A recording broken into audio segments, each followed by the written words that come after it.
लइका लइका से करी बियाह, लइकी लइकी से करी बियाह, संगे मनाई हनीमून। देखा गजबे कानून बन गइल, हो गजबे कानून बन गइल।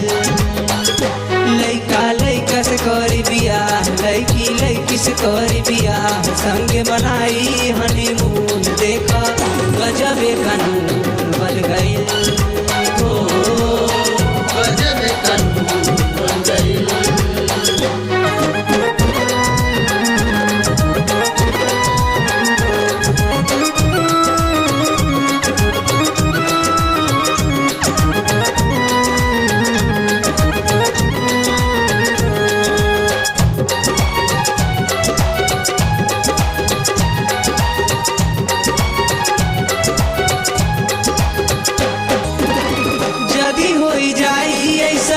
बढ़ी कैसे दुनिया, रही नहीं कहीं मुना, आई नहीं मुनिया।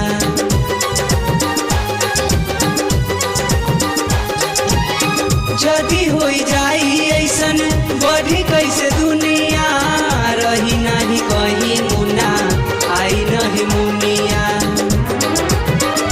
सुन के ताजा ताजा बात, सर पे रखे सब हाथ, पेपर पढ़ के सब आज। देखा गजबे कानून बन गइल, हो गजबे कानून बन गइल।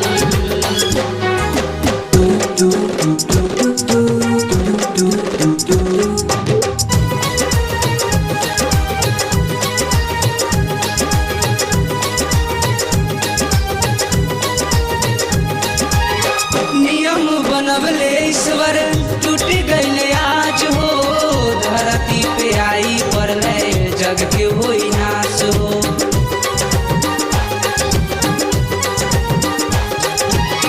नियम बनवले ईश्वर टूट गइले आज, हो धरती पे आई पड़ले जग के होई नाश, हो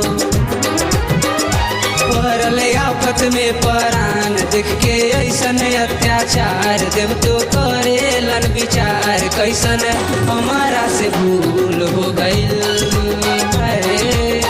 गजबे कानून बन गइल।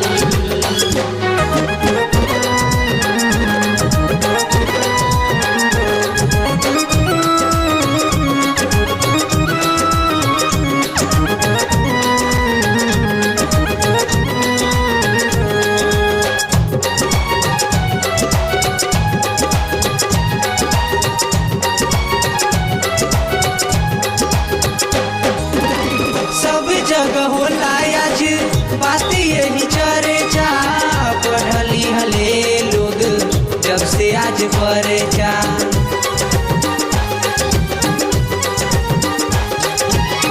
सब जगह होला आज बात यही चर्चा, पढ़ली हले लोग जब से आज परेचा।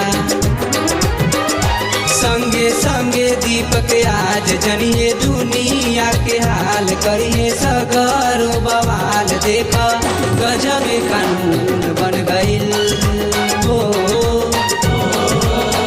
गजबे कानून बन गइल। लइका लइका से करी बियाह, लइकी लइकी से करी बियाह, संगे मनाई हनीमून। देखा गजबे कानून बन गइल, हो गजबे कानून बन गइल। लइका लइका से करी बियाह, लइकी लइकी से करी बियाह, संगे मनाई हनीमून। देखा गजबे कानून